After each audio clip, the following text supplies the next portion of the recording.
আসসালামু আলাইকুম। বিডি নিউজে আপনাদেরকে স্বাগতম। সংবাদের শুরুতেই শিরোনাম, পরে বিস্তারিত। বাংলাদেশ ও পাকিস্তান সীমান্তে অ্যান্টি ড্রোন ইউনিট মোতায়েন করছে ভারত। সিরিয়ায় সার্বভৌমত্ব লঙ্ঘনের জন্য ইসরায়েলের বিরুদ্ধে হিজবুল্লাহর প্রচণ্ড ক্ষোভ। আদালতে হাজিরা দিলেন নেতানিয়াহু, দাঁড়াতে হলো বিচারের কাঠগড়ায়। ইহুদিবাদী ইসরায়েলের পতনের কর্মসূচি ইরানের এজেন্ডায় রয়েছে। সিরিয়ায় প্রচণ্ড হামলার মধ্যে দামেস্কের উপকণ্ঠে পৌঁছেছে ইসরায়েলি ট্যাঙ্ক। শুনছিলেন সংবাদ শিরোনাম, এখন বিস্তারিত। তার আগে অনুরোধ থাকবে ভিডিওতে একটি লাইক দিন এবং কমেন্টস করে জানিয়ে দিন কোন জেলা থেকে বা কোথা থেকে আমাদের সঙ্গে যুক্ত রয়েছেন। বাংলাদেশ ও পাকিস্তান সীমান্তে অ্যান্টি ড্রোন ইউনিট মোতায়েন করছে ভারত। সীমান্তের অন্য পাশ থেকে ড্রোনের মাধ্যমে দিষ্ট ক্রমোদ্ধমান হুমকি মোকাবেলায় পাকিস্তান ও বাংলাদেশের সীমান্তে ব্যাপকভাবে অ্যান্টি ট্যাঙ্ক ড্রোন ইউনিট মোতায়েনের ঘোষণা দিয়েছে ভারত। আজ এক প্রতিবেদনে পাকিস্তানি গণমাধ্যম দ্য নিউজ ইন্টারন্যাশনাল এই তথ্য জানিয়েছে। ভারতীয় গণমাধ্যমে প্রকাশিত রিপোর্টের বরাত দিয়ে দ্য নিউজ ইন্টারন্যাশনাল জানিয়েছে, ভারতের পররাষ্ট্রমন্ত্রী অমিত শাহ গত 8 ডিসেম্বর ভারতীয় সীমান্তরক্ষী বাহিনী বিএসএফ সেনাদের প্রশিক্ষণ শিবিরে 60তম প্রতিষ্ঠা বার্ষিকী অনুষ্ঠানে ভাষণ দেওয়ার সময় ড্রোন হুমকির দায়িত্ব এবং ভারতের সক্রিয় পদক্ষেপের কথা তুলে ধরেন।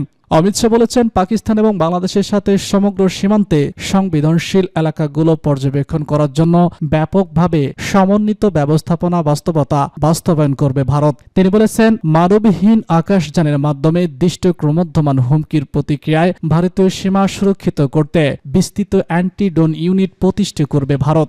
অমিত শাহ আরও বলেছেন, লেজার সজ্জিত অ্যান্টি ড্রোন গান মাউন্টজ মেকানিজমের প্রাথমিক ফলাফল বেশ উৎসাহব্যঞ্জক, যার ফলে পাঞ্জাবের পাকিস্তান ভারত সীমান্তে ড্রোন সক্রিয়করণ এবং শনাক্তকরণ উল্লেখযোগ্যভাবে বৃদ্ধি পেয়েছে। ভারতীয় একটি সংবাদপত্র দেশটির সরকারি তথ্যের উদ্ধৃতি দিয়ে জানিয়েছে, 2023 সালের প্রায় 110টির তুলনায় এবছর 260টিরও বেশি ড্রোন পাকিস্তানের সাথে ভারতের সীমান্ত থেকে ভূপাতিত বা উদ্ধার করা হয়েছে। ড্রোন আটকানোর এই ঘটনাগুলোর বেশিরভাগই হয়েছে পাঞ্জাবে, তবে রাজস্থান এবং জম্মুতে এই সংখ্যা খুব কম। পাকিস্তানের সাথে ভারতের 2490 কিলোমিটার এবং বাংলাদেশের সাথে ভারতের 4096 কিলোমিটার দীর্ঘ সীমান্ত রয়েছে। বিএসএফ এর এই অনুষ্ঠানে অমিত শাহ পাকিস্তান এবং বাংলাদেশের সাথে ভারতীয় সীমান্ত সুরক্ষিত করার জন্য চলমান comprehensive integrated border man system নিয়েও আলোচনা করেছে। সিরিয়ায় সার্বভৌমত্ব লঙ্ঘনের জন্য ইসরায়েলের বিরুদ্ধে হিজবুল্লাহর প্রচণ্ড ক্ষোভ। ইহুদিবাদী ইসরায়েল সিরিয়ার উপর যে আগ্রাসন চালাচ্ছে এবং দেশটির উপর অবৈধ দখলদারিত্ব কায়েম করছে, তার বিরুদ্ধে আন্তর্জাতিক সম্প্রদায়কে কার্যত ব্যবস্থা নেওয়ার আহ্বান জানিয়েছে লেবাননের ইসলামী প্রতিরোধ আন্দোলন হিজবুল্লাহ। গতকাল প্রকাশিত এক বিবৃতিতে হিজবুল্লাহ বলেছে, সিরিয়ার ইহুদিবাদী ইসরায়েলের সামরিক বাহিনীর উপস্থিতি দেশটিকে আরও বেশি স্থিতিশীল করে তুলবে। হিজবুল্লাহ বলেছে, সিরিয়ার ভূখণ্ডে ইহুদিবাদী ইসরায়েলের অপরাধযোগ্য তা গোলান মালভূমিতে দখলদারিত্ব কায়েমের মধ্য দিয়ে হোক বা সিরিয়ার প্রতিরক্ষা সক্ষমতার উপর হামলা চালিয়ে সেগুলো ধ্বংস করা মধ্য দিয়ে হোক, সবই দেশটির উপর স্পষ্ট আগ্রাসন এবং স্বাধীন সিরিয়ার জাতীয় সার্বভৌমত্বের পরিষ্কার লঙ্ঘন। হিজবুল্লাহ বলেছে, আমরা এসব হামলার কঠোর নিন্দা জানাই এবং এর পরিণতির জন্য ইসরায়েলকে সতর্ক করছি। একই সাথে আমরা আন্তর্জাতিক সম্প্রদায়কে, বিশেষ করে আরব এবং মুসলিম বিশ্বকে ইহুদিবাদী ইসরায়েলের এই অপরাধযজ্ঞের বিরুদ্ধে শক্ত অবস্থান গ্রহণের আহ্বান জানাই। হিজবুল্লাহ আরও বলেছে, ইহুদিবাদী ইসরায়েল দফায় দফায় সিরিয়ার ভূখণ্ড দখলের এবং দেশটির উপর সর্বোত্তক কায়েমের চেষ্টা করছে। গত 2 দিনে ইহুদিবাদী ইসরায়েল সিরিয়ার উপর অন্তত 300 বার বিমান হামলা চালিয়েছে। ইসরায়েল এ পর্যন্ত জাফর জোনে দখল করেছে, পাশাপাশি সিরিয়ার নিয়ন্ত্রণে থাকা গোলান মালভূমির অবশিষ্ট অংশ দখল করেছে। এছাড়া কৌশলগত মাউন্ট হারমনের সামরিক কাউন্ট স্পটগুলোতে দখল করেছে ইসরায়েল। আদালতে হাজিরা দিলেন নেতানিয়াহু, দাঁড়াতে হলো বিচারের কাঠগড়ায়। দুর্নীতির মামলায় আত্মপক্ষ সমর্থন করতে প্রথমবারের মতো কাঠগড়ায় দাঁড়ালেন ইসরায়েলের প্রধানমন্ত্রী বেনিয়ামিন নেতানিয়াহু। তার বিরুদ্ধে পৃথক 3টি মামলা আদালতে বিচারাধীন। এসব মামলায় দোষী প্রমাণিত হলে 10 বছর পর্যন্ত কারাদণ্ড হতে পারে তার, খবর বিবিসি নিউজের। নেতানিয়াহুর বিরুদ্ধে 2019 সালে এসব মামলা করা হয়। জেরুজালেম জেলা আদালতে বিচার শুরু হয় পরের বছর, তবে নেতানিয়াহু তার বিরুদ্ধে আনা সব অভিযোগ অস্বীকার করে আসছেন। এবারই প্রথম আদালতে সাক্ষ্য দিতে উঠেছেন নেতানিয়াহু। তিনি তার বিরুদ্ধে আনা কেস 1000, কেস 2000 এবং কেস 4000 মামলায় আত্মপক্ষ সমর্থন করবেন। এসব মামলার অভিযোগের মধ্যে রয়েছে ঘুষ প্রতারণা এবং আস্থার লঙ্ঘন। কেস 1000 ফিটস এসওয়ার। এই মামলায় নেতানিয়াহুর বিরুদ্ধে প্রতারণা অস্ত্র লঙ্ঘনের অভিযোগ আনা হয়েছে। অভিযোগে বলা হয়েছে নেতানিয়াহু এবং তার স্ত্রী সারা দুই ধনী ব্যবসায়ীর কাছে থেকে বিলাসবহুল উপহার গ্রহণ করেছেন। বিনিময়ে তিনি তাদের ব্যবসায়িক স্বার্থ সহায়তা করেছেন। উপহারগুলো মূল্য ছিল প্রায় 7 লাখ। কেস 2000 এই মামলায় অভিযোগ করা হয়েছে নেতানিয়াহু ইসরায়েলের সংবাদপত্র ইউথুত হারানথের মালিক আয়রন মেসেজের সঙ্গে একটি চুক্তি করেছিলেন। এতে নেতানিয়াহুর পক্ষে ভালো কভারেজের বিনিময়ে প্রতিদ্বন্দ্বী পত্রিকা ইসরায়েল হারামের প্রচার সমাজিত করার জন্য আইন প্রণয়নের পরিকল্পনা করেছিল। কেস 4000-এ এই মামলায় বলা হয়েছে যে নেতানিয়াহু টেলিকম কোম্পানি বেজেসকে বিনিময় ডলারের নিয়ন্ত্রণ সুবিধা দিয়েছিলেন। বিনিময়ে বেসেকের মালিক শাওল এলুচিত নেতানিয়াহু তার স্ত্রীর পক্ষে অনুকূল সংবাদ প্রচার করেছেন। এক্ষেত্রে নেতানিয়াহুর বিরুদ্ধে ঘুষ জালিয়াতি ও বিশ্বাসভঙ্গের অভিযোগ করা হয়েছে। নেতানিয়াহুর বিরুদ্ধে বিচারিক কার্যক্রম আরও আগে শুরু হলেও গাজা যুদ্ধ এটিকে পাবলিক এজেন্ডা থেকে সরিয়ে দেয়। তবে এর আগে নেতানিয়াহুর অতি ডানপন্থী সরকার আদালতের ক্ষমতা নিয়ন্ত্রণের জন্য একটি বিল পাশের চেষ্টা চালিয়েছিল। নেতানিয়াহুর এই প্রচেষ্টা ইসরায়েলে ব্যাপক ক্ষোভের জন্ম দেয়। পরে নেতানিয়াহু এই পরিকল্পনা পরিত্যাগ করেন।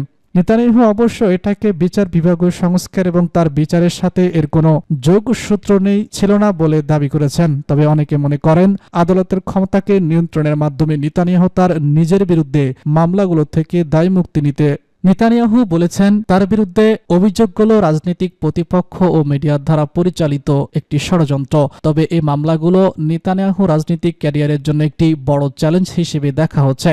বলা হচ্ছে আদালতের রায় তার ভবিষ্যৎ নির্ধারণে গুরুত্বপূর্ণ ভূমিকা পালন করবে। ইহুদিবাদী ইসরায়েলের পতনের কর্মসূচি ইরানের এজেন্ডায় রয়েছে। ইরানের ইসলামী বিপ্লবী গার্ড বাহিনী বা আইআরজিসির প্রধান মেজর জেনারেল হোসেন সালামি বলেছেন ইরান জোরালোভাবে দখলদার ইহুদিবাদী ইসরায়েলের পতনের চেষ্টা করছে। তিনি আজ ইরানের সংসদ সদস্যদের উদ্দেশ্যে দেওয়া ভাষণে কথা বলেন। জেনারেল সালামি আশ্বস্ত করেন সিরিয়ার সরকারের পতনের পর ইরান আঞ্চলিক শক্তি রয়েছে এবং ইহুদিবাদী ইসরায়েলের মূলোৎপাদন এখনও ইরানের সামরিক বাহিনীর কাছে অগ্রাধিকার পাচ্ছে। এ বিষয়ে ইরানের পররাষ্ট্রমন্ত্রী বিষয়ক সংসদীয় কমিটির মুখপাত্র ইব্রাহিম বিআইজি সামাজিক মাধ্যম ফক্স পেজে দেওয়া এক পোস্টে বলেছেন ইরানের সক্ষমতার উপর মেজর জেনারেল হোসেন সালামির পূর্ণ আস্থা রয়েছে। তিনি বলেছেন জেনারেল সালামি জানিয়েছে যে ইরানের শক্তির কিছুই ক্ষয় হয়নি। আমরা শত্রু সব ধরনের স্বার্থের উপর প্রভাব বিস্তার করে রয়েছে এবং ইহুদিবাদী ইসরায়েলের পতনের বিষয়টি আমাদের এজেন্ডায় থাকবে। জাতীয় সংসদ সভাপতি মন্দলেবের সদস্য আহমেদ নাবাবি এই বিষয়টি আরও পরিষ্কার করে বলেছেন সংসদের যে অধিবেশনে জেনারেল সালামি ভাষণ দিয়েছেন সেই অধিবেশনে ইরানের সামরিক কৌশল, ইসরায়েলের সামরিক সাম্প্রদায়িক আগ্রাসন এবং ইরানের পাল্টা অভিযানের বিষয় নিয়ে আলোচনা হয়েছে। নাজিরি নিশ্চিত করেছেন প্রেসিডেন্ট বাশার আল আসাদের পতনের একেবারে নিকটতম সময় পর্যন্ত ইরানের সামরিক উপদেষ্টারা সিরিয়াতে অবস্থান করেছে। তবে এই মুহূর্তে ইরানের সামরিক বাহিনীর কোনো সদস্য সিরিয়ায় নেই। সিরিয়ায় প্রচণ্ড হামলার মধ্যে দামেস্কের উপকণ্ঠে পৌঁছেছে ইসরায়েলি ট্যাঙ্ক। ইহুদিবাদী ইসরায়েলের সামরিক বাহিনী দামেস্কের দক্ষিণে বেশ কয়েকটি গ্রাম দখল করার পর তাদের ট্যাঙ্কগুলো এখন সিরিয়ার রাজধানী দামেস্কের উপকণ্ঠ থেকে মাত্র 10 কিলোমিটার দূরে অবস্থান করছে।